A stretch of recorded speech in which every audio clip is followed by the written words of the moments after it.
ሰላም ውድ ቤተሰቦች እንዴት ናችሁ? የኢትዮጵያ ታሪክ ላይ ቆይታ እያደረገን እንገኛለን። ባለፈው ከቆምንበት እንቀጥላለን። እስከ መጨረሻው አብራችሁን ቆዩ። ኤክስተርናል ሪሌሽንሺፕስ የኢትዮጵያ ውጫዊ ግንኙነት ምን ይመስል ነበረ? ምን አይነት ከውጭ ሀገር ጋር ወይም ደግሞ ከሌሎች ሀገሮች ጋር ምን አይነት ግንኙነት ነበረ ታሪካዊ ኢትዮጵያ የሚለውን እናያለን ማለት ነው። አግሪመንት እና ትሪቲ። እስኪ አግሪመንት እና ትሪቲ ከውጭ ሀገር የተፈራረሟቸው ስምምነቶችን እናያለን።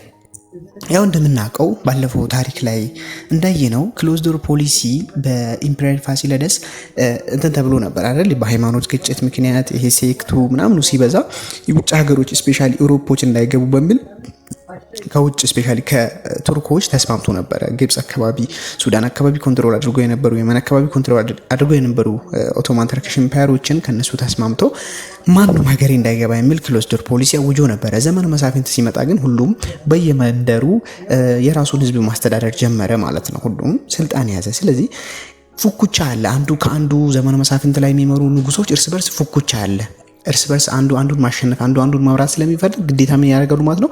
ከሌላ ሀገር ድጋፍ ይፈልጋሉ። ከሌላው ጋር መስማማት ስለሚፈልጉ ይህንን ክሎዝ ዶር ፖሊሲ አፍርሰው ከምን ጋር መገናኘት ጀምሩ ማለት ነው? ኮንታክት ማድረግ ጀመሩ። ስፔሻሊ 18ኛው ክፍለ ዘመን ላይ 19ኛው ክፍለ ዘመን ላይ 18ቶቹ ማለት ነው 18ኛው ከ1800 እስከ 1900 ያለውን ጊዜ አካባቢ ባለው ጊዜ በጣም ከውጮች ጋር ግንኙነት ለማድረግ የሞከሩበት ጊዜ ነው። ምክንያቱም ሁላቸውም ማሸነፍ ይሄ ሰፈር ለሰፈር ያለውን ነገር ትተው ሴንትራላይዝድ የሆነ ፓወር ማምጣት ይፈልጋሉ፣ አቅም ይፈልጋሉ። አቅም ለማግኘት ደግሞ ከሌላው መገናኘት የነበረባቸው ጊዜ ነው። ሞቲቭስ ኦፍ ትራቭለርስ የተለያዩ ትራቭለሮች ኢትዮጵያ ላይ በጣም ብዙ ነገር ተጫውተውብናል ማለት ነው። በታሪክ ደረጃ ሲታይ በጣም ብዙ ነገር ነው የተጫወቱብኝ። ለምንድን ነው ሞቲቫቸው? ምንድን ነው ያነቃቃቸው ወደዚህ ለመምጣት ለማየት? ምንድን ነው ያነቃቃቸው? አንደኛ አድቬንቸርስ ኤንድ ሳይንቲፊክ ሪሰርች ነው። በሳይንስ ምክንያት አድርገው ይመጣሉ። ምስጢራዊ ነገር ይዘዋል ከውስጥ ኢትዮጵያን እንረዳለን ይላሉ፣ ግን ውስጣቸው ሌላ ነገር ነው ማለት ነው። ሌላ ያው በንግዱ ግንኙነት ምናምን ለመፍጠር ምናምን ይላሉ። ንግዱ እንዲሳለጥ ምናምን ለማድረግ ነው የመጣ ነው ይላሉ። ኦቨርኦል ግን ማወቅ ያለብን ነገር ሁላቸውም የሆነ ድብቅ ሚሽን አላቸው፣ ከበር የሆነ ሚሽን አላቸው ማለት ነው። ሶ ይሄ ሚሽናቸው ነው ዋና። ይህንን ሚሽናቸው ነው ለመወጣት እየተጠቀሙብን የነበረውም እንደውም እናያለን። ስፔሻሊ ኮሎኒያል የሆነ ሚሽናቸው ምን እንደነበር አንዳንዶችን እስኪ በመጥቀስም እናያለን። ምሳሌ ሄንሪ ሳልትን በደንብ ይሉልኝ። ሄንሪ ሳልት ይህ የብሪቲሽ ሰውዬ ኢትዮጵያ ላይ በጣም ብዙ ነገር ነው የተጫወተው። ስፔሻሊ ከራስ ወልደስላሴ ጋር የተለያዩ ስምምነቶችን ፈጽመዋል ማለት ነው። ጀስት ይህንን ታሪክ ማንበብ ትችላላችሁ። ሄንሪ ሳልት ትልቅ ኢትዮጵያ የምትባለው ሀገር መኖሯን አውሮፖች አያውቁም ነበር ነው የሚባለው። ከዛ በፊት ሄዶ አብሲኒያ እያለ መጽሐፍ ጽፏል። ስለዚህ አብሲኒያ እያሉ ነበር የሚያውቋት ማለት ነው። እስከዛሬ አብሲኒያ ትባላለች ኢትዮጵያ ይታወቃልና ስፔሻሊ አረቦች ላይ ምናምን ይታወቃል። ግብጾች ላይ አብሲኒያ የሚለውን ማለት አውሮፖች ላይ አብሲኒያ የሚለውን ነገር እዛ ላይ እንዲወራ እንዲታወቅ ያደረገ ሰው ነው ማለት ነው። መጽሐፍ ጻፈ። ሲጽፍ ግን ምን አድርጎ ነው የጻፈው? በጣም ኢትዮጵያ የምትባል ምርጥ ሀገር እንዳለች ምናምን ነገር ከዛ ምናምን ብሎ ጻፈ። አዘኢንድ ግን ምንድነው የሚለው? ምን ያደርጋል? ሀገሯ ምርጥ ነበረች፣ ህዝቦቿ ኋላ ቀር ናቸው ይል ነበር ነው የሚባለው። ከዛ ያንን ሲያዩ ምን ይላሉ ማለት ነው? ኦኬ እዚህ አካባቢ ኋላ ቀር የሆነ ህዝብ ነገር ግን ጥሩ ምርት ያለበት ጥሩ ሪሶርስ ያለበት ቦታ አለ የሚለው ሀሳብ ወደ ኢትዮጵያ እንዲያዩ ወደ ኢትዮጵያ እንዲመለከቱ ያደረጋቸው አንደኛው ይህ ሄንሪ ሳልት የተሰኘ ሰውዬ ነው። ሌላኛው ክርስቲያን ኩግለር፣ ይህም የብሪቲሽ ሰው ኢትዮጵያን ጎብኝቷል። 1830ዎቹ አካባቢ ዓመተ ምህረቱን እያያችሁ ሂዱ በደንብ። ያው አሁን ስናወራ ብንጠራው ምን ብንለው ምዛት ማቻ አይጠቅማችሁም፣ ግን ስታነቡ ለመያዝ ሞክሩ። ፔሪዱን ቢያንስ ኤግዛክት ቀኑን ባይሆን እንኳን ኦርደሩን ማወቅ ይኖርባችኋል። ማን ከማን ቀድሞ መጣ ምናምን የሚለውን ነገር ማወቅ ይኖርባችኋል። ሌላኛው የጀርመን ነው። የጀርመን ኤድዋርድ ሩፒል የተሰኘ ሰውዬ ይህ እንደ ስኮላር ሆኖ ነው የመጣው፣ ወይም ደግሞ አዋቂ ትልቅ ባለ እውቀት እንደሆነ ጥናት እንደሚያደርግ ሰው ሆኖ ነው የመጣውና ይህ ሰውዬ ኢትዮጵያ ላይ ከተጫወተው አንዱ ትልቁ ነገር ምንድነው? ብዙ መጽሐፍቶችን ወደ ጀርመን ይዞ ሄደዋል ይባላል። እስከዛሬ ድረስ ብዙ መጽሐፍቶች አሉ፣ በግሪክኛ በግዕዝኛ የተጻፉ በአማርኛ የተጻፉ ብዙ መጽሐፍቶች ጀርመን ይዞ ሄደዋል። እስከዛሬ ድረስ ጀርመን ላይ ያሉ ተብሎ ነው የሚታሰበው። ብዙ ጥናትም አድርገዋልና ብዙ መጽሐፎቻችን ይዞ የሄደ ሰው ነው ማለት ነው። ሌላኛው ካፕቴን ዊሊያም ኮርነር ዋልስ ሃሪስ ነው። ይህ ሰውዬ ትልቅ ሚሽን ነው ኢትዮጵያ ላይ የተጫወተባት። ስፔሻሊ ኢትዮጵያ የኮሎኒያል ወይም ደግሞ የቀኝ ግዛት አስተሳሰብ እንዲኖራቸው ይህም ፕሮፓጋንዳውን ሄዶ የለቀቀው እዛ ነው ይባላል። እንደውም ሲናገር ምንድን ነው የሚለው ኢትዮጵያ ላይ ያለው ህዝብ ይሄ ዋይልድ ላይፍ ብሉት ምናምን ብሎ የተናገረው ነው የሚባለው። ማለት በቃ ኋላ ቀር ከመሆናችን የተነሳ ምንም የማያውቅ ደደብ ህዝብ ነው ያለው። ልክ የዱር አራዊት አለ አይደል? ኢትዮጵያ ሰው እኮ የለም ኢትዮጵያ ላይ ነው የሚለው። ማለት ሰው የሚባል ነገር የለም። ልክ የሆነ ጫካ ባዶ ጫካ ሄዳችሁ የሆነ ነገር ማልማት ልክ እንደምትፈልጉት ኢትዮጵያን ሄደን እናልማት ይል ነበር አሉ። ሰው የለበትም የሆነ ዋይልድነስ ምናምን አድርጎ ነው የሚቆጥረው ኢትዮጵያን ህዝብ ነው ተብሎ የሚጠራው። ግን እዚህ ሲመጡላቸውም የሆነ በሳይንስ በምናምን እንደዚህ እናጠናለን ብለው ነው መተው ጉድ የሚያደርጉን። ሌላኛው ኢታሊያን ጂኦግራፊካል ሶሳይቲ ነው። ይህ ኢትዮጵያ ላይ ትልቅ ነገር ነው የተጫወተው። በኋላ ላይ ኢታሊ መታ ኢትዮጵያን ስትወር ይህንን ማፕ ነው እየተጠቀሙ የነበረው ይባላል። እያንዳንዱን ነገር በደንብ እስከች አድርገው ነው የሄዱት። ኢትዮጵያን ቤቱ ጋር ምን እንዳለ በደንብ አድርገው ካርታውን ስለው ነበር የሄዱት። በኋላ ሙሉ ይህንን ካርታ እየተጠቀሙ ነበር ይባላል። እና ይህንን ያክል የውጭ ሰዎች ትራቭለሮች ተጫውተውብናል። ኦኬ ሌላኛው የነበሩ አንዳንድ ትሪቲዎች እነማን ከነማን ከተባለ ምሳሌ ንጉስ ሳህለስላሴ የሚኒሊክ ዘሰከንድ አባትም ነው ይባላል፣ አያትም ነው ይባላል። ብቻ ሁለቱም በታሪክ ተጽፈዋል። አያት ነው የሚለው ግን የበለጠ አሳማኝ ነው በሚል እንይዛለን። እሱ የብሪቲሽ ከሃሪስ ጋር ስምምነት ተፈራርመዋል ከሮቺት ዲ ሄርኮርት እንዲሁም 1843 ላይ ከዚህም ከፍራንስ ሰውዬ ጋር ተስማምተዋል። ሌላኛው ዋልተር ፕላውደን ከራሰሊ ጋር ስምምነት ፈጽሟል። ይህንኛው ጀስት ሂስቶሪካሊ ኢትዮጵያ ምን አይነት ሪሌሽንሺፕ አላት የሚለውን እንድታቁ ነው። ሌሎችም የተለያዩ ሪጂናል ሎርዶች የአካባቢው ሎርዶች ሪሊጂየስ በሆነ ኬዝ ላይክ ጄሩሳሌም ከግብጽ ምን ያደርጉ ነበር? ትሪቲ ይፈራረሙ ነበር። ይህን ትሪቲ የሚፈራረሙት ምንድነው? እምነታዊ ጉዞ ይደረጋል፣ ወደ ጄሩሳሌም ይሄዳሉ ሰዎች ምናምን ነገር። ስለዚህ ስፔሻሊ ጄሩሳሌም አካባቢ የሰፈሩ ሰዎች ነበሩ፣ ክርስቲያኖች፣ የኢትዮጵያ ክርስቲያኖች። ዲር አልሱልጣን ጄሩሳሌም ላይ ዲር አልሱልጣን በተሰኘ የተቀመጡ ክርስቲያኖች ነበሩ። እነዚያን ክርስቲያኖች ምን ያደርጋሉ ማለት ነው? የሰፈሩ ክርስቲያኖችን ትሪት የሆነ ስጋት ውስጥ ናቸው ተብሎ ይታሰባልና ስጋት እንዳይኖርባቸው ከነሱ ስምምነት ይፈጽማሉ። እነሱን እንትን እንዳይጎዱ ማለት ነው። አንዳንዴ የሆነ ሰው ያንተ ሰው እዛ ሀገር ካለ ሄደህ ምን ትላለህ ማለት ነው? ይሄ ሰውዬ እንትን ማለት የለበትም ትላለህ ማለት ነው። መጎዳት የለበትም። ልክ እንደዛ ያደርጉ ነበረ። ኦኬ ሌላኛው ኤክስተርናል ሪሌሽንሺፕ ዱሪንግ ዘ ሪጅን ኦፍ ቴዎድሮስ ዘ ሰከንድ። በቴዎድሮስ ዘ ሰከንድ ጊዜ የነበረው ግንኙነት በጣም የሚገርም ነው። ቴዎድሮስ ዘ ሰከንድ ኦቨርኦል የነበረው ዋናው ስራው ምን ነበረ? በምን ያክል ታገል ነበር? ለቴክኖሎጂ ነው እሱ ጥረቱ። ቴክኖሎጂ ካልሆነ ሚሊተሪ ነው የሚፈልገው ማለት ነው። በጣም ልክ እንደ ውጮቹ እንደ አውሮፖቹ የበለጸገ ሚሊተሪ ይፈልግ ነበረ ማለት። ያንን ለማድረግ ብዙ ነገር አድርጓል። በኋላ ላይ ስለ መቅደላም ስናወራ በትንሹ ስለምናወራ አሁን ምናልፈው ጥሩ ነው። ብቻ ግን ባለፈው አውርተናል ምን ያክል ሰዎችን ወደ ግብጽ ስፔሻሊ ኩዊን ቪክቶሪያ ጋር ያደረገው ነገር ምናምን ታውቃላችሁ። ያንን በኋላ እናያለን። አሁን ማለፍ እንችላለን። ዮሐንስ ዘፎርዝ ነው ሌላኛው። ዮሐንስ ዘፎርዝም በጣም ብዙ ጥረት አድርጓል ማለት ነው። ዮሐንስ ዘፎርዝ በጣም ትኩረት ነበረው ኢትዮጵያ ከውጭ ሀገር ስፔሻሊ ከአውሮፓ ጋር በጣም ግንኙነት እንድታደርግ ይፈልግ ነበረ። ለዚህም ሲል ህይወት ወይም ደግሞ አድዋ ትሪቲ ህይወት ትሪቲን ተፈራርመዋል ማለት ነው። ወይም አድዋ ትሪቲ ህይወት ወይም አድዋ ትሪቲ ምንድን ነው የሚለውን እስቲ ህይወት ወይም አድዋ ትሪቲ እንዲህ ልንገራችሁና ዘን ይሄን ያው ታሪካዊ ኢንተርሲኩዌንሱን ስለማይጠብቅልን ማለት ነው ጀስት ሐሳቡን ታሪኩን እንዲህ ልንገራችሁና ማለፍ እንችላለን። ህይወት ትሪቲ ላይ የነበረው ምንድነው? እንግዲህ ሁሌም ማወቅ ያለባችሁ ነገር አንድ መንግስት በፊት የሚመራው መንግስት አሁን ያለውን መንግስት ምን ይወስነዋል? ዕጣ ፈንታ ይወስነዋል አይደል? አዘባትል ኦፍ ደባርቅ ባለፈው ደባርቅ ባትልን አይተን ነበረ። ታስታውሱ እንደሆነ ደባርቅ ባትል ለሚኒሊክ ለቴዎድሮስ ትልቅ ትምህርት የሆነው በግብጾች የተሸነፈበት ብለን ነበረ። እዛ አካባቢ በዛ ጦርነት ሲያደርጉ ብዙ ቦታዎችን ነበረ ሚኒሊክ ማን ነው ቴዎድሮስ ዘሰከንድ ያጣው ማለት ነው። የዛኔ እነ ቦጋስ የተሰኘ አካባቢ ሱዳን አካባቢ ላይ መጽዋን እነ የሰም ፓርት ኦፍ ኤርትራን ምናምን ነገር አጥቷል በዛ ጦርነት ምክንያት። ይህንን ማስመለስ ደግሞ የማን አላማ ነው ማለት ነው? የዮሐንስ አላማ ነበረ። ዮሐንስ ይህንን ቦታ መመለስ አለብኝ ብሎ አሰበ። ይህንን በሚያስብበት ጊዜ ደግሞ ማህዲስት የሚባል ይሄ ሪቮሉሽነሪ የሆነ ኢስላሚክ እንትን ተነሳ። በማህዲ በተሰኘ ሰውዬ የሚመራ ኢስላሚክ የሆነ እንትን የያዘ ሚሽን ያለው ግሩፕ ተነሳ ሱዳን ላይ። ያ ግሩፕ አንደኛ የሚጠላቸው የግብጽ ሰዎች ነበሩ። እነዛ የግብጽ ሰዎችን በጦርነት እየተዋጉ ያደረሷቸው ማለት ነው። ልክ የኢትዮጵያ ድንበር ያደረሷቸው የግብጽ ወታደሮች ናቸው። የግብጽ ወታደሮችና እነዛ አያስማሙም ማለት ነው ማህዲስቶቹ። ዘን እነዛን ወደ ጥግ ሲያደርሷቸው ወደ ኢትዮጵያ ቦርደር ሲያደርሷቸው የዛኔ ግብጽ ደግሞ በማን ቁጥጥር ስር ነበረች? በብሪቲሽ ቁጥጥር ስር ነበረች። ብሪቲሽ ደግሞ ኦፊሻሊ አይደለም የተቆጣጠረችው ባይዞ አንኦፊሻል በሆነ መልኩ ነው ማለት ብሪቲሽ ኮሎኒ አድርጋታለች አልተባለም። እዛኔ ኮሎኒ የሚባለው አልመጣም። እዛኔ ግን በቃ ሁሉም ባለስልጣኖቹ ምናምኖቹ ብሪቲሽ ናቸው፣ ግን ግብፅን ያስተዳድራሉ ምናምን ነገር። ስለዚህ ግብፅን ወክሎ ህይወት የተሰኘ ሰውዬ መጣ ማለት ነው። ዊሊያም ህይወት ግብፅን ወክሎ ነው የመጣው። ግብፅን ወክሎ ማን ጋር መጣ ማለት ነው? ዮሐንስ ጋር መጣ። ዘን ከዮሐንስ ቁጭ ብለው ትሪቲ ተፈራረሙ። ዮሐንስም እንዳልኳችሁ እነዚህ ቦታዎችን ማስመለስ የሚፈልጋቸው ቦታዎች አሉ ብያቸዋለሁ፣ በግብፅ የተያዙበት። ያው የግብፁ ደባርቁን ጦርነት ያው ታውቃላችሁ፣ በደባርቅ ምክንያት የተወሰዱ እነ ቦጋስ መጸዋን ማስመለስ ይፈልጋል። ስለዚህ ከዮሐንስና ከህይወት ማንን ወክሎ ነው የመጣው? ሰውየው ብሪቲሽ ነው፣ ግን ማንን ወክሎ ነው የመጣው ማለት ነው? ግብፅን ወክሎ መጣ። ቁጭ ብለው ተፈራረሙ። ምን አለ ዮሐንስ? ቦጋስን እና መጸዋን ከመለስከልኝ እነዚህ በማህዲስት ሱዳኖች ለመገደል ተከባው ያሉ ኢትዮጵያ ድንበር ላይ ያደረሱ የግብፅ ወታደሮችን በኔ ሀገር አድርገህ ታስወጣቸዋለህ አለው። ተግባባን። ምክንያቱም ሁለቱ ድንበር ላይ ነው ያሉት እነዚህ የሱዳን ጦርነት የግብፅ የኢጅፕት ማለት የግብፅ ወታደሮች። ስለዚህ የግብፅ ወታደሮች ምንና ምን መሃል ነው ያሉት? ከዛ በኩል የሱዳን ጦር ይጠብቃቸዋል። የሱዳን ማህዲስቶች እነሱን ለመግደል የመጡ ነው። ከዚህ በኩል ኢትዮጵያ ያለች ሰው ከኢትዮጵያ በኩል ካልወጡ መገደላቸው ነው። ማህዲስቶች በጣም ፓወርፉል ናቸው፣ ይታወቃሉ። ስለዚህ ግብፅ ደግሞ ምን ትፈልጋለች? የእንትን ወታደር ብሪቲሽ ደግሞ የግብፅን ወታደር ትፈልጋለች። ምክንያቱም ብሪቲሾች ናቸው እዛ እየመሩ ያሉት።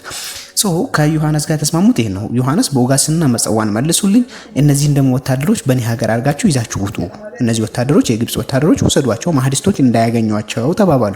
በዚህ ተስማሙ። ማህዲስቶችም ይህ ወሬ ደረሳቸው። ኦኬ። ስለዚህ በስምምነታቸው መሰረት ዮሐንስ ቦጋስን ለቀቁለት፣ መጸዋንም ሰጡት። ነገር ግን መጸዋን በሰጡት ከአንድ ወር በኋላ ነው ባይዘው በተስማሙበት ከአንድ ወር በኋላ ምን አደረጉ? ለጣሊያን ይህንን እንትን አሁንም ተፈራረሙ። ብሪቴኖች የከዱን እዚህ ጋር ነው ማለት ነው። ቦጋስን አልከዱንም፣ መጸዋን ግን ከዱን፣ ሰጥተናቸዋል ብለው ለንግድ ለምናምን የምንጠቀመው ወደብ ነው አይደል? የምናልፍበት ቦታ ነው። ስለዚህ ያንን ቦታ ሰጥተናቸዋል ብለው መጀመሪያ ተስማምተው ከወር በኋላ ደግሞ ሄደው ከጣሊያን ጋር ተስማሙ። ጣሊያንን መጸዋን ሰጥቼሻለሁ አለቻት ለብሪቴን። ዘን ብሪቴን ጣሊያን መጸዋን ለመያዝ መጣች። እዚህ አካባቢ መጸዋ ላይ ሰፈረች። ለምንድን ነው መጸዋ ላይ ሰፈረችው የሚለውን ምስጢር ስናይ መጸዋ ላይ ብሪቴን መጸዋን ጣሊያንን እዛ መምጣቷን የፈለገችው አንደኛ የኮሎኒ ሀሳብ አላቸው። ቀኝ ግዛት አፍሪካን እንይዛለን የሚለው ሀሳብ ስላላቸው አንድ ለዚህ ነው ያመጣቻት ማለት ነው። ምክንያቱም ኤውሮፖች በርሊን ኮንፈረንስ ላይ ምንድነው ያደረጉት? ተስማምተዋል። እርስ በርስ አይጎዳዱም። ጣሊያንና ብሪቴን አይዋጉም፣ በስምምነት ነው የሚሰሩት። አንቺ እዚህ አካባቢ ነይ ብሪቴን ነው የምትላት እንግዲህ ጣሊያንን።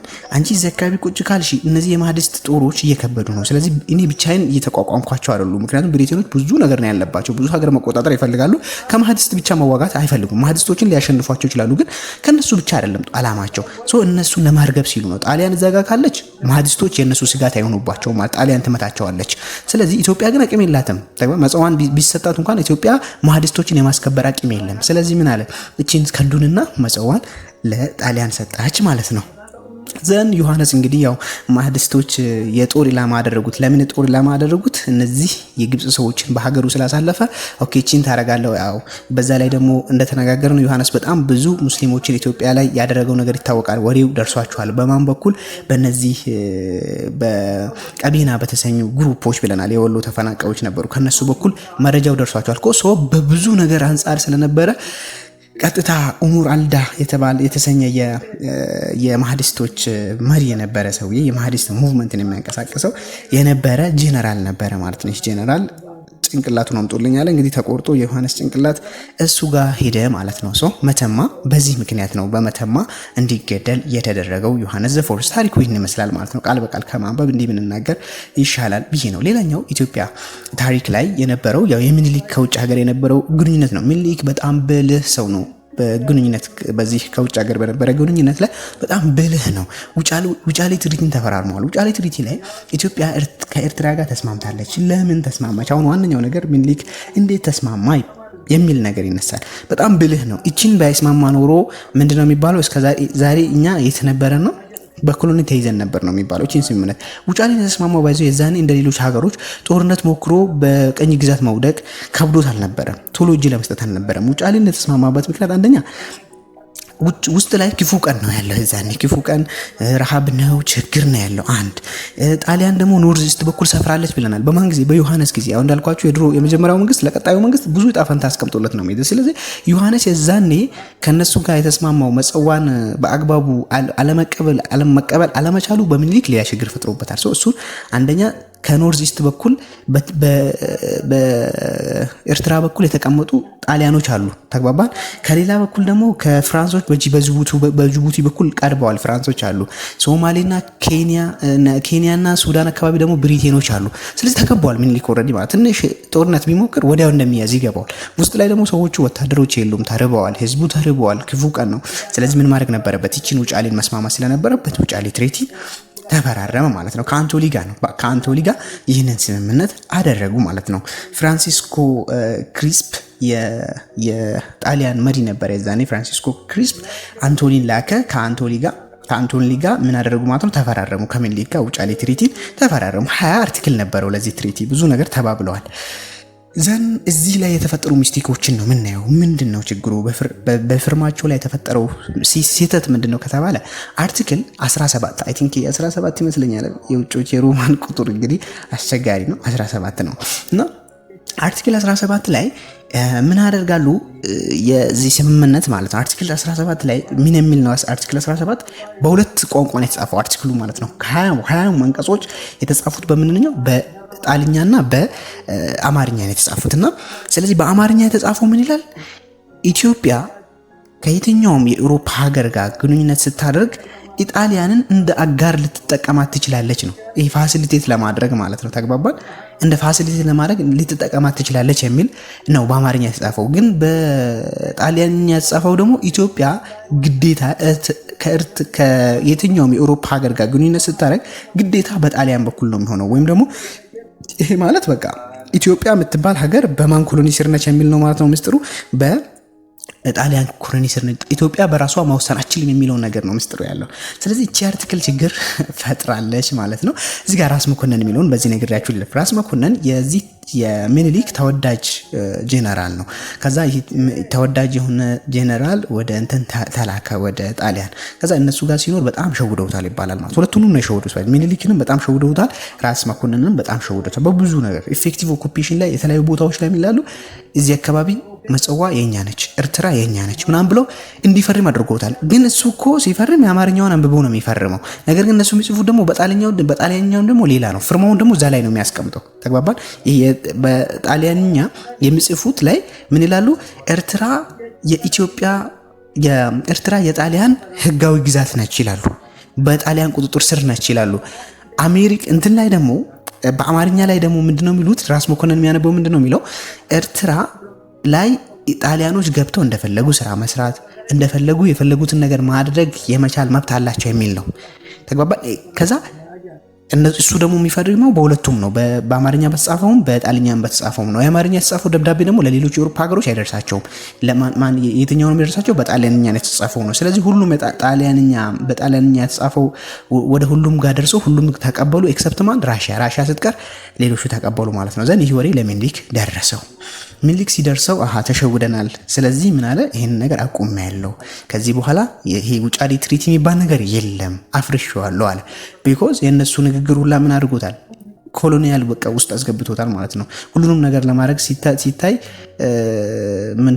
ምን ተብሏል ማለት ነው። ሌሎች የአውሮፓ ሀገሮች ከኢትዮጵያ ጋር እንትን ሪሌሽንሺፕ ሰው ከጣሊያን ጋር ማድረግ ጀመሩ። ስለ ኢትዮጵያ የምትወስነው ማነች? ጣሊያን ነች። ይሄንን ሲያይ አፍርሼዋለሁ ብሎ ለእያንዳንዱ ሀገር ለሁሉም ደብዳቤ መልሶ ጻፈላቸው ማለት ነው። በዛን ጊዜ ደግሞ ኢትዮጵያ ይታወቃል። ኢትዮጵያ የምትታወቅበት አንዱ ነገር ከውስጥ የፈለገ ጦርነት ቢኖር የፈለገ ነገር ቢኖር የውጭ ጠላት ሲመጣ አብረን ነው የምናብረው ማለት ነው። ስለዚህ እነ ራስ መንገሻ ዮሐንስ፣ ራስ ሰብሃት አረጋው፣ ደጃች ሀጎስ ተፈሪ እነዚህ ሁላ ከምኒልክ ጋር አብረው እነዚህ ጣሊያኖችን እንዋጋ በሚል ተስማሙ ማለት ነው። ዘን ባትል ኦፍ አድዋ ነው የሚመጣ እንግዲህ። ከዛ በኋላ ባትል ኦፍ አድዋ ላይ በጣም ብዙዎች ነው የተሳተፉት። የትኛውም ብሔር፣ የትኛውም እምነት፣ የትኛውም ጂኦግራፊካል ሎኬሽን ላይ ያለ እንትን አይደለም። የሁሉም ኢትዮጵያዊ ምንድነው ማለት ነው ፉል ኮንትሪቢዩሽን ነው ማለት ነው። ሁሉም ኢትዮጵያዊ የዛኔ ሚኒሊክ ሄዶ አድዋ ላይ ሲዋጋ አዲስ አበባን እየጠበቀ የነበረው ማን ነው? ሲዳማ አካባቢ የነበረውን ቦታ እየጠበቀ የነበረው ማን ነው? ታሪኩን ብታጠኑ በጣም ይገርማችኋል። የዛኔ ኢቨን በጦርነት መጀመሪያ እኮ ሚኒሊክ ኤክስፓንድ ሲያደርግ ከሁሉም ቦታ ፎርስፉሊ ፒስፉሊ እየተዋጋ ነበር። ያ ሰዎች ሁላ እሱ ጋር ጦርነት አላነሱ። መዛኔ አሁን ውስጥ ለውስጥ ጦርነት ቢኖር አድዋንም እንሸነፋለን፣ ውስጥ ለውስጥም እንበታተን ነበረ ማለት ነው። ግን ይህንን አልሆነም። አብረው እርስ በርስ አንድ ነበሩ ነው የሚባለው። ፊታቸውን ወደ ጠላት አብረው ነው ያዞሩት ማለት ነው። ኦኬ እንግዲህ ይህንን ያስቀመጥኩላችሁ አርቲክሉ ነው የነበረው። አርቲክል ምን ይላል ነው በአማርኛ የተጻፈው አርቲክል ምን ይላል? ኢትዮጵያ ሜዝ ኢታሊ አስ ዲፕሎማቲክ ሪፕሬዘንታቲቭ ኢን ዩሮፕ ነው። ሜ ነው የሚለው እዚህ ጋር ሜ። ኢትዮጵያ ምናልባት ኦፕሽናል ነው ማለት ነው። ኢትዮጵያ እንደ አስፈላጊነቱ በጣሊያን በኩል ልትግባባ ትችላለች። ምክንያቱም ያሳልጣል ነገሩ። ምሳሌ ኢትዮጵያ የአረብ ሀገሮችን ለመስማማት ቀጥታ ሄዳ ከምታወራ አንዱ የአረብ ሀገር እዛ ፋሲሊቴት ቢያደርጋት ጥሩ ነው አይደል? ምሳሌ ሳውዲ አረቢያ ይሄ አረብ ሊግ አለ አይደል? የአረብ ሊግ ወደ 22 ሀገሮች አሉ። ከነሱ ኢትዮጵያ ሄዳ ቀጥታ የሆነ ሀሳብ ከማቅረብ ይልቅ እዛ ውስጥ እኛን አንድ ሰው ወክሎ ወይ አረቦች ምናምን ቢያወሩልን የተሻለ ተቀባይነት ልክ እንደዛ ማለት ነው። አውሮፖቹም ላይ ጣሊያን የሆነ ነገር ብታቀርብልን በኢትዮጵያ እንትን እንግል የተሻለ ይቀበላሉ ተብሎ ስለሚታሰብ ነው ሚኒሊክ የተቀበለው። ግን እነሱ መስት አድርገውታል። እዚህ ጋር መስት ሆነ ማለት ደግሞ ማንዳቶሪ ነው። ስለዚህ ግዴታ ነው። ግዴታ ማለት ደግሞ እኛ ሙሉ በሙሉ ለነሱ እጅ እግር ሰጥተናል ማለት ነው። ይሄ ደግሞ እንደ አንድ መንግስት ማይጠበቅ ነው። ኮሎኒ ስር ውስጥ ነው ያለ ነው። ቀኝ ግዛት ውስጥ ወድቀናል የሚለውን ነው የሚያሳይ የነበረው። ነገር ግን በኋላ በዚህ ምክንያት አድዋ ተመጣች። አድዋ አንድም ድላችን ነች ማለት እስከዛሬ ብትከበር። ሌላኛው እንግዲህ ሌሎችም መንግስታቶች ላይክ ልጅ ኢያሱም ከሌሎች ሀገሮች ጋር ግንኙነት እያደረገ ነበር። ልጅ ኢያሱ ከነማን አድርጓል የሚለውን ስናይ ከሴንትራል ፓወሮችን ይደግፍ ነበር። እነ ጀርመኒ፣ አውስትሪያ ሃንጋሪ፣ ቡልጋሪያን፣ ኦቶማን ኢምፓየሮችን ይደግፍ ነበር። ለምን እነዚህን ሴንትራሎችን ደገፈ? ምክንያቱም አላይድ ፓወሮቹ እነ ፍራንስና ብሪቴን የት ነው ያሉት? ፍራንስና ብሪቴን እዚህ ጎረቤት ነው አይደል ያሉት? ጎረቤት ሀገር ነው ያሉት። እንግዲህ እነ ሱዳንን፣ ኬንያን፣ እነ ጅቡቲን ተቆጣጥረው ያሉት እነዚህ ናቸው። ፍራንስ ብሪቴኖች ኦልሬዲ እዛ አካባቢ ላይ ሰፍረዋል ማለት ነው። ኦልሬዲ ይህን አካባቢ የራሳቸው አድርገውታል። ልጅ ኢያሱ ገባው። እነዚህ ሀገሮች እነ ፍራንስና ብሪቴን ለኢትዮጵያ ስጋት ናቸው። ስለዚህ እነዚህ ፍራንስና ብሪቴን ይህንን የፈረስቱ ወርልድ ዋር አሸነፉ ማለት ኢትዮጵያን መጥተው ይይዘዋታል። ነገር ግን እነ ጀርመን፣ እነ አውስትሮ ሃንጋሪ፣ ቡልጋሪያ፣ ኦቶማን ምናምን ነገሮች ካሸነፉ ግን ያው እነዚህ ይዳከማሉ። ፍራንስና ብሪቴን ይዳከሙና ራሳቸውን በመጠገን ስራ ይገቡና ኢትዮጵያን አይነኩብኝም ብሎ ስላሰበ ልጅ ኢያሱ በምስጥር ከነሱ ጋር ነበር። በምስጥር ውስጡ እነሱን ይደግፍ ነበር ይባላል እንደ ታሪክ። ሌላኛው ሶማሌ ላይ ይህንን የቀኝ ግዛት ሀሳባቸውን እየተቃወመ የነበረው ሰይድ ሙሐመድ አብዱል ሐሰን የተሰኘ ሰውዬ ኢጣሊያና ብሪቴንን ይቃወም ነበር። የዛኔ ብዙ ሰዎችን ይዞ እነዚህ ሰዎችን ይዋጋል ማለት ነው። እነዚህ ወራሪዎችን የውጭ ወራሪዎች ናቸው፣ እነዚህ ቀኝ ግዛት ለመያዙ የመጡ ሰው ናቸው እያለ ከነሱ ይዋጋ ነበር። በምስጢር ብዙ ድጋፎችን ይልክ ነበር ልጅ ኢያሱ ለሱ ማለት ነው። ምክንያቱም ኢጣሊያና ብሪቴንን ስለሚጠላ ለሱም ስጋት ስለነበሩ ልጅ ኢያሱ በዚህ ጊዜ እንደው ምን ይባላል ሰይድ ሙሐመድ አብዱል ሐሰን ጋር ከነበረው ቀረቤታ አንጻር ከሌሎችም ነገሮች ሌሎች ሙስሊም ሴቶችን ያገባ ነበር። በጣም ብዙ ሴቶችን ያገባ ነበር። በዛስ ምክንያት ምን ተብሎ ነበረ ማለት ነው? ይሄ ሰውዬ ወደ እስልምና ተቀይሯል ወይም ደግሞ እምነቱን ቀይሯል ተብሎ ራስ ተፈሪ ነው ያወራት እቺን ትሪክ። እንግዲህ ሂስትሪ የተጻፈው እንደዛ ነው። በሁለት መንገድ ነው። ራስ ተፈሪ ፈጥሮበት ሊሆን ይችላል፣ ኦልሬዲ ተቀይሮም ሊሆን ይችላል። የሚታወቅ ነገር የለም። ምክንያቱም ራስ ተፈሪ ወይም ደግሞ የኋላኛው ኃይለ ሥላሴ እሱን ልጅ ኢያሱን ከስልጣን ወርዶ ራሱ ስልጣን መያዝ ይፈልጋል። ስለዚህ ምን ማድረግ አለበት? ያው ፕሮፓጋንዳ መልቀቅ ነው። ይሄ ሰውዬ እንደዚህ ሆኗል፣ ይሄ ሰውዬ ለቤተ ክርስቲያን መሪዎች በዛ ጊዜ ሄዶ ይሄ ሰውዬ እምነቱን ቀይሯል የሚል ነገር ስለተናገረ ነው ይባላል። ሂስትሪ ላይ ግን ኦልሬዲ ያለ የተጻፈ ነገር ነው ማለት ነው። መጽሐፍቶችን ማየት ትችላላችሁ። ኖርማል ሶርሶችን ማለት ነው። እነዚህ በአካዳሚክ ሳይሆን ኖርማል ሶርሶችን ማየት ትችላላችሁ። እዛ ላይ የተጻፈ ነገር ነውና እንደዚህ ብሎ ኢቨን ትሪክ እስከሚደረግበት ድረስ ከውጮች ጋር ከነ ሶማሌ ጋር ምን ያደርግ ነበር? ግንኙነት ነበረው ማለት ነው። በጣም የነቃ ሰው ነበረ ማለት ነው። በዚህ ልክ ከውጮችም ጋር ሪሌሽንሺፕ ያደርግ ነበረ። ምንም እንኳን ልጅ ቢሆንም እንደምናስበው አይደለም ማለት ነው። ትንሽ በሳል ሰው ልጅ ቢሆንም በሳል ሰው ነበረ ልጅ ኢያሱ። ኦኬ ሌላኛው ፎሬን ሪሌሽንሺፕ የነበረው ከኢትዮጵያ ዋናዋ ትልቋ ነገር እንደነበረችው ሊግ ኦፍ ኔሽን ነው የተቀላቀልነው 1923። ያው ቺን ኃይለ ሥላሴ ጥሩ ነገር ሰርተዋል። ነገር ግን በኋላ ምንም አልጠቀመንም። ያው ጣሊያን መታ ይዛናለች። ምንም እንኳን ግንኙነት ቢኖረንም ራስ ተፈሪ እንዲሁ ሌሎችን ግራንድ ቱር ቱ ኤውሮፓ አድርጓል። ወደ ኤውሮፕ ግራንድ ቱር አድርጎ ነበር። ወይም ደግሞ የኤውሮፕ ብዙ ሀገሮችን የቃኘው የዛኔ እንደውም እነ ጀርመን፣ ብሪቴን፣ ፍራንስ የቀሩ ሀገር አለ ተብሎ ላይታ ሁሉንም እንትኖችን ያየው። በጣም ከሚገርመው ነገር እስከዛሬ ከምነገረው ነገር ኃይለ ሥላሴ እዛ ሲሄድ ኢትዮጵያን በጣም ኋላ ቀር መሆኗን ያወቀው የዛኔ ነው ይባላል። እንደውም እዛ ሄዶ እዚህ ኢትዮጵያ እየኖሩ መሪ ከመሆን እዛ ሄዶ ተራ ህዝብ መሆን ይሻላል ብሎ እስከ መናገር ድረስ ደርሷል። ምክንያቱም መጀመሪያ እዚህ ቁጭ ብሎ የሚያየው ውጪዎች ምን አይነት ደረጃ እንደደረሱ አያውቅም፣ እንዴት እንደሆነ አያውቅም። ቁጭ ብሎ የሱ ስራ ምንድነው? ኢትዮጵያን ማስተዳደር ነው። ዘን ሌሎቹ መተውና ብሪቴኖች፣ ጣሊያኖች መተው ኢትዮጵያን ለመያዝ ምናምን ሲሞክሩ ይናደድ ነበር። ሄዶ ካያቸው በኋላ ግን እውነትም አቅም እንዳላቸው ተረዳ። ለምን? ሀገሩ በልጽጓል፣ እነሱ ጋር ቴክኖሎጂው ሄዷል፣ እኛ ጋር ገና ነው። እንደውም ምን ይባላል ስዊዲሽ ይመስለኛል ስዊድን ሀገር ውስጥ ሲገባ አንድ የወርቅ ሰዓት ይሰጡታል። የወርቅ ሰዓት ቲክ የሚያደርግ ሰዓት ማለት ነው። እንደዛሬው እንደሚሽከረከር ሰዓት ማለት ነው። ይሄ ፓራቦላ የሆነ ሰዓት ማለት ነው። ከዛ እሱን ሲሰጡት እኛ ሀገር ላይ እንግዲህ ሰዓት የሚባል ነገር የለም፣ አይታወቅም ብዙም። ስለዚህ መጥቶ ይቺን የወርቅ ሰዓት ይዞ የኛም ሰዓት መንቀሳቀስ አለበት ከዚህ በኋላ ቆመናል እያለ ነው ማለት። እኛ ቆመናል ገና ከድሮ ነው ያለነው፣ ፈዘናል እያለ ነው ማለት ነው። ሰው ይህንን ያክል ሄዶ አመለካከቱን ነው የቀየረው ይሄ ቱር ማለት ነው። ለኢትዮጵያ ትልቅ ነገር ነው። ከዛ በኋላ ነው ቴክኖሎጂ ላይ መግባት እንዳለብን መስራት መለወጥ እንዳለብን ኃይለ ሥላሴ ከዛ በኋላ ነው እንትን ያደረገው ማለት ነው። ኦኬ ሌላኛው ማጀር ባትሎችን እስቲ የተወሰኑ ባትሎችን ሰዓታችንም እየሄደ ስለሆነ ፈጠን እያለን የተወሰኑ ባትሎችን ኢትዮጵያ ከውጭ ሀገር ያደረገችበት ጦርነት ከዛ ላይ ፓትሪዮቲዝም የታየበት ነው። ፓትሪዮቲዝም ሀገር ወዳድነት የታየበት ነው። አብሮነት የታየበት ነው። እንዲሁም ድንበራችንን ዲፌንድ ለማድረግ የሞከርንበት ነው ማለት ነው። ድንበራችንን ለመጠበቅ የሞከርንባቸው ብዙ ጦርነቶች አሉ። ዘ ባትል ኦፍ ደባርቅ ያው ደባርቅን ብዙ ጊዜ የተናገር ነው።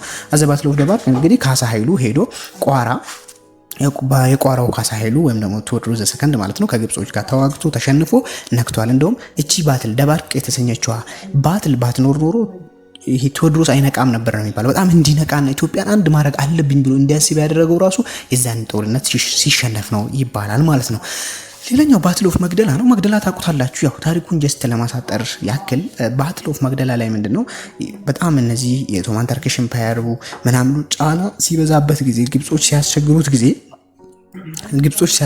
ጊዜ ቴዎድሮስ ለማን ነው የላከው? ለብሪቴን ማለት ለብሪቴንዋ ንግስት ለኩዊን ቪክቶሪያ ደብዳቤ ይልክላታል ማለት ነው። በካምሮን በኩል አድርጎ ይልክላታል ማለት ነው። ካምሮን የሰውየው ስም ነው።